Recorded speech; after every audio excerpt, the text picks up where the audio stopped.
Halo sahabat, jumpa lagi di Avi Insight dengan saya Mona. Kali ini kita bahas topik move on yuk. Oke, seperti biasa kita mau bagi 4 bagian untuk perbincangan kita. Yang pertama adalah makna move on alias resilience ya. Bahasa kerennya resilience lah ya. Lalu yang kedua, tanda-tanda kalau kita butuh segera move on. Ya, jadi kita ngalamin kondisi apa yang kita tahu, wah ini saatnya nih move on. Yang ketiga, 5 pilar resilience. 5 pilar move on tuh apa aja supaya kita bisa move on, apa aja 5 hal yang perlu kita perhatikan. Lalu yang keempat, mari move on. Ada beberapa tips untuk kita bisa segera move on. Sahabat, kalau yang penggemar Khalil Gibran, contohnya saya, biasanya rada-rada mellow ya. Walaupun kelihatan gagah, tapi sebetulnya dalamnya mellow ya. Oke, katanya Khalil Gibran, orang-orang yang kita bila sudah melampaui keluar dari penderitaan itu akan membuat kita menjadi jiwa kita lebih kuat gitu ya. Kita akan lebih kuat daripada sebelum penderitaan. Dan kalau kita ngelihat orang-orang yang karakter-karakter yang kuat, orang-orang berkarakter kuat itu biasanya punya bekas-bekas luka gitu ya. Ya terutama kalau superhero lah ya, kita lihat makin banyak bekas luka makin ganteng, makin keren ya. Oke, itu kata Khalil Gibran. Tapi kalau saya sih percaya ya, jadi bahwa memang penderitaan itu hadir bukan tanpa alasan, sehingga dengan melampaui penderitaan-penderitaan itu justru membuat kita seharusnya lebih baik dari sebelumnya, entah lebih kuat, entah lebih sabar, entah lebih mengampuni, apapun lah ya. Nah itu kita coba gali ya setelah dari kata-kata Khalil Gibran. Oke, ini ada definisi dari APA ya, APA ya. Jadi mengatakan bahwa resiliensi atau move on itu adalah sebuah proses untuk beradaptasi gitu ya, menghadapi penderitaan, kesulitan, trauma, tragedi gitu ya, ataupun berbagai sumber-sumber stres gitu. Nah, jadi itu resilience itu mencakup bouncing back ya. Bouncing back itu apa yang melenting ya.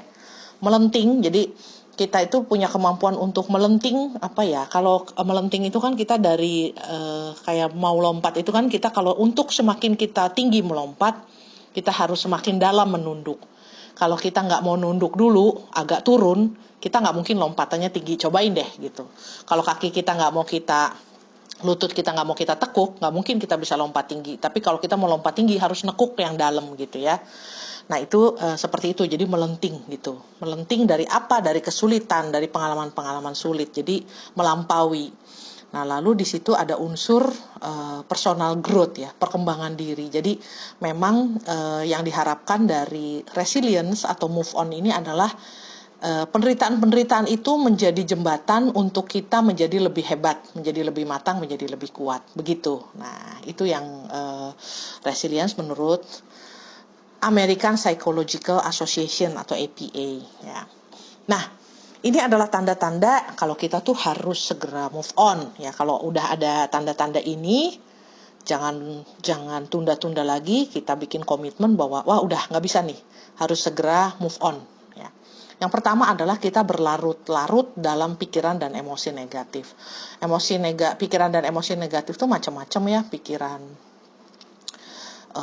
cemas, lalu emosi-emosi seperti sedih, ataupun tidak terima, ataupun putus asa, ataupun mengasihani diri, ya apapun yang membuat kita makin tidak enak, ngedown, tidak bisa menjalankan kehidupan kita dengan sukacita, dengan menikmati gitu ya. Nah itu yang menghambat itu, kalau kita berlarut-larut itu perlu segera diwaspadai bahwa itu tanda bahwa move on dong gitu ya. Nah ada hasil penelitian, saya lupa siapa ya, saya nggak sempat cari. Ada yang mengatakan bahwa kita itu waktu untuk kita bisa move on itu misalnya kita putus pacar gitu ya, atau ditolak sama orang yang kita suka gitu ya, atau kayak ya kita kaget banget karena di PHP-in gitu ya, diberi harapan palsu, tahu-tahu dia nggak suka sama kita gitu ya, padahal udah digebet lama ya, cian deh ya. Nah itu kalau kayak gitu ada yang mengatakan itu tuh kita bisa move on tuh 11 minggu. Saya lupa penelitian siapa, nanti dicari ya. Nah, lalu tapi kalau yang kita misalnya move on dari pasangan meninggal dunia gitu ya, ataupun kehilangan orang yang kita cintai, itu jauh lebih lama ya, bisa sampai 19 bulan. Ya, kalau tadi 11 minggu itu kalau misalnya kita move on dari putus pacar atau berantem sama teman, putus persahabatan gitu ya, kayak gitu-gitu. Tapi kalau ditinggal meninggal dunia itu kan juga ada kedukaan kan, ada fase nggak enak gitu, emosi negatif, sedih dan lain-lain. Itu 19 bulan ya. Tapi nanti ini kita bisa gali karena pada dasarnya setiap orang ternyata beda-beda ya, sahabat ya, dalam menghayati kesedihan-kesedihannya ataupun menghayati kehilangannya ya. Jangan terlalu takut misalnya, wah sekarang saya udah 16 minggu nih ya, udah 4 bulan nggak move on juga dari cowok ganteng misalnya. Nah, kalau kayak gitu ya kita juga lihat, tapi itu tanda-tanda ayo dong move on ya. Oke, yang kedua, perlu segera move on kalau kita tuh nggak bisa nafas lega ya. Jadi mungkin sahabat udah pernah merasakan kalau kita lagi dalam kondisi tekanan berat sekali, tertekan, itu kita kalau napas tuh kayak lebih pendek-pendek ya, lalu nggak lega gitu. Ya kalau misalnya sahabat pernah ngerasain ketika lepas dari kondisi yang menyesakan, tiba-tiba kita ngerasa napas tuh wah lega gitu ya, kayaknya bisa dalam dan lega banget napas. Nah, tapi kalau kita lagi tertekan itu salah satu yang ciri yang bisa kita mudah amati dari diri kita observasi itu adalah napas kita tuh kayak terhimpit gitu, kayak napas pendek aja gitu ya. Nah, itu nanti mungkin sahabat yang pernah ngerasain lihat. Nah, tapi kalau kita nafas udah kayak gitu, maksudnya tidak lega, tidak bisa nafas dengan enak gitu ya. Ya, itu tanda-tanda kita harus lakukan sesuatu. Kita perlu keluar dari kondisi itu, kita perlu bangkit. Perlu bebaskan diri kita dari tekanan-tekanan itu yang dengan cara-cara tertentu ya. Lalu yang ketiga, kalau kita merasa kelelahan, terus udah tidur, udah istirahat, tapi kok tetap capek ya. Padahal tidur udah lama atau istirahat udah lama, tapi tetap rasanya lelah, rasanya kehabisan energi terus ya. Ini juga merupakan salah satu tanda dari gejala depresi. Tapi kalau ini juga menjadi tanda-tanda bahwa kita harus segera move on, jangan dibiarkan kelelahan terus berhari-hari gitu ya. Berminggu-minggu kehabisan energi, nggak mau ngapa-ngapain, jangan dibiarkan. Nah, itu tadi 3 tanda yang menjadi semacam tombol yang mengatakan warning lah, ayo gitu kita move on. Nah, berikutnya kita lihat sebetulnya untuk resilience itu apa saja unsur-unsur ya yang menentukan. Nah, ini ada 5. Ini nanti kalau sahabat sempat baca-baca deh, namanya The Wellbeing Project. Itu kalau nggak salah dari UK ya, tim dari UK, bagus banget. Nah, yang pertama memang yang disebut resilience itu berkaitan dengan energi ya. Jadi energi kita harus mencukupi, karena kalau kita tadi gitu ya, makanya tadi salah satu tanda kita butuh move on itu kalau kita kelelahan terus, itu berarti kan nggak ada energi ya, atau kehabisan energi atau kekurangan energi. Kalau HP itu belum di charge gitu ya. Ya, jadi kalau energi kita low, lagi nggak oke, ya kita akan sulit. Tapi kalau kita mau charge energi kita, itu akan membantu kita untuk resilient. 1 dari 5 ya. Yang kedua, memang kalau ngelihat pengalaman dari teman-teman yang akhirnya bisa move on gitu ya, mereka mengubah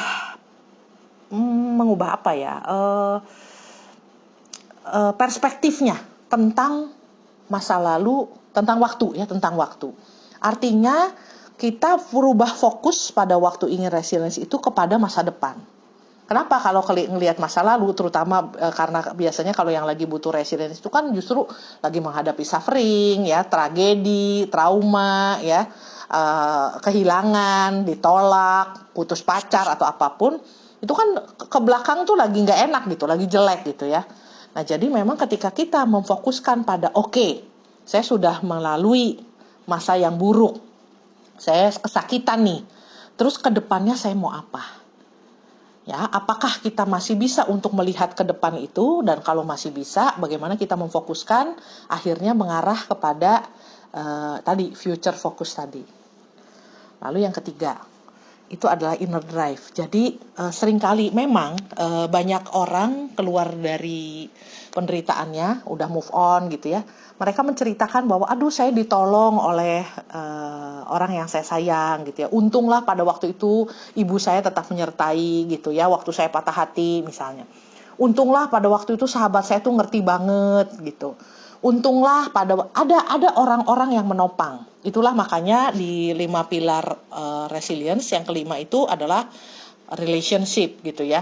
Bahwa memiliki relasi yang baik, yang dekat, yang hangat, yang sehat dengan orang-orang signifikan itu akan membantu kita resilience. Tapi tidak cukup. Mau seberapapun kita ditopang, mau seberapapun kita disupport dari luar, kalau dari dalam tidak cukup daya dorongnya untuk bangkit, untuk melenting, ya nggak bisa. Jadi anggapnya nih misalnya kita lagi lompat tinggi-tinggian. Penggemar saya banyak nih, ayo Mona gitu, cabi-cabi, lompatnya yang tinggi dong gitu ya. Aduh, karena berat saya kan mungil banget badan saya misalnya gitu ya. Tapi kalau tidak ada daya dorong dari dalam diri saya untuk melompat gitu ya, walaupun badan saya berat gitu. Kalau nggak ada daya dorong itu ya saya nggak bisa, walaupun pendukung saya, penggemar saya banyak banget. Ayo dong, Mona bisa. Tapi sayanya nggak ada, nah itu nggak bisa. Jadi harus ada inner drive. Dan itu nggak bisa ditolong oleh orang lain. Harus kita cari dulu ke dalam diri sendiri gitu ya. Nah itu yang ketiga. Yang keempat, flexible thinking. Jadi kalau kita tidak fleksibel, termasuk fleksibel ini ada pernah kita bahas juga sense of humor. Kalau kita sama sekali nggak ada lucu-lucunya ngelihat hidup penderitaan itu bisa kita tertawakan, atau bahkan sisi-sisi konyol diri kita nggak bisa kita tertawakan ya, terlalu kaku gitu ya, harus emang nggak bisa. Agak susah untuk move on karena akan terbawa kepada menyalahkan. Kenapa harus begini? Mengapa ini harus terjadi gitu? Ini hancur, duniaku hancur. Nggak bisa ngelihat sesuatu yang lebih kreatif gitu ya, yang sisi fun dari setiap kepedihan gitu. Seperti kalau sahabat lihat nonton berita, kalau lagi ada banjir di Jakarta kan langganan misalnya gitu ya, banjir. Yang bisa menyukai dan happy banget dengan kolam renang raksasa karena banjir itu anak-anak. Anak-anak itu sangat fleksibel. Jadi bahkan dalam penderitaan, orang lain mah lagi meratapi ya, kita aduh kasur baru beli, cicilan belum lunas, ranjang gue udah basah gitu ya. Anak-anak bisa ketawa tuh di banjir, berenang-renang dengan happy gitu ya.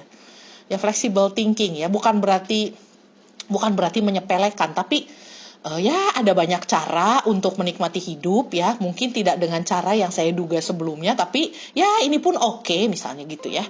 Nah kayak gitulah. Lalu yang tadi kelima saya udah bahas sedikit adalah strong relationship. Jadi memang relasi dekat dengan orang-orang yang menyayangi kita dan kita sayang itu berguna banget.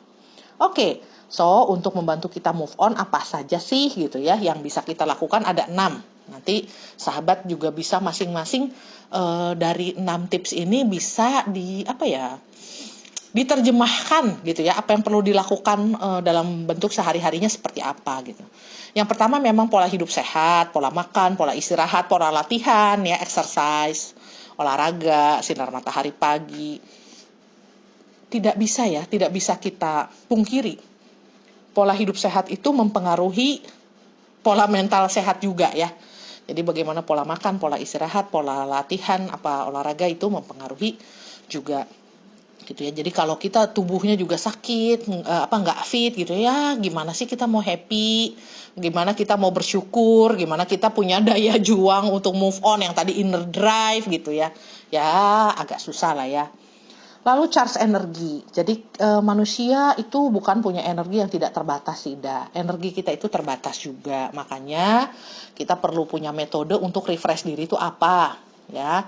Ada yang tidur sambil peluk guling gitu ya, terus sambil dengerin lagu, itu ngecas energi.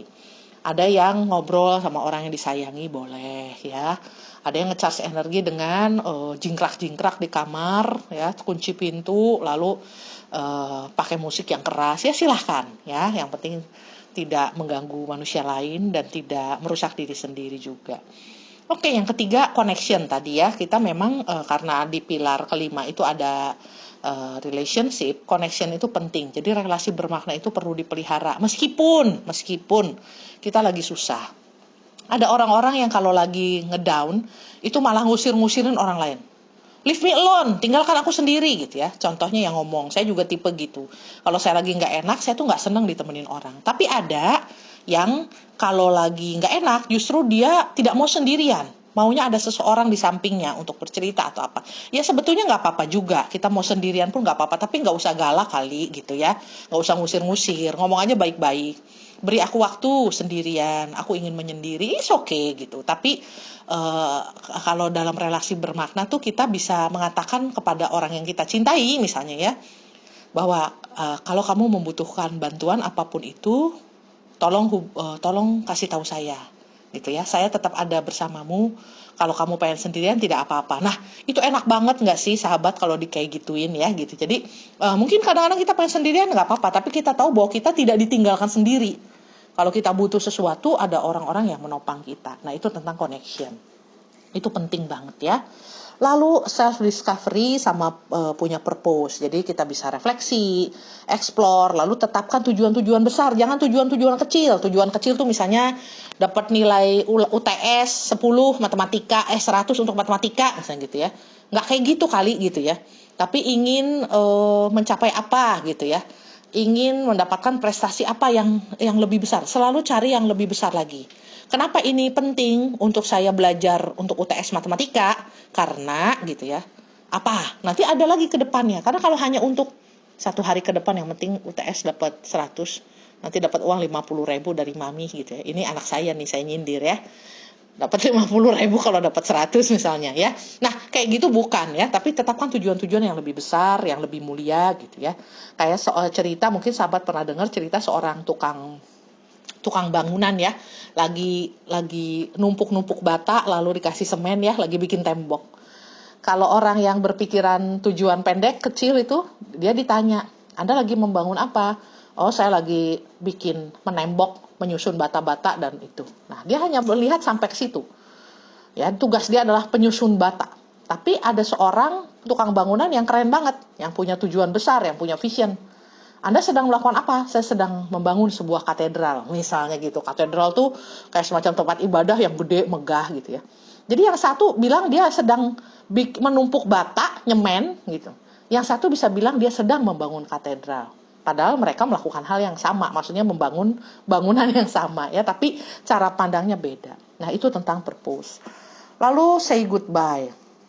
Nah, ini terutama untuk yang merasa diselingkuhin, dikhianatin, ditolak, ditinggalkan, dibohongin gitu ya, sama kecewa gitu. Kadang-kadang kita perlu say goodbye dengan proper ya, karena kalau say goodbye-nya dengan nggak bagus ya, dengan gue blok loh sosial medianya ya, WA-nya diblok terus, tapi nggak ada omongan tentang saya kecewa dengan sikapmu, saya sebetulnya merasa tersakiti, saya mengucapkan selamat tinggal gitu ya. Karena itu saya merasa bahwa saya berhak bahagia, semoga kamu juga bahagia lah gitu ya.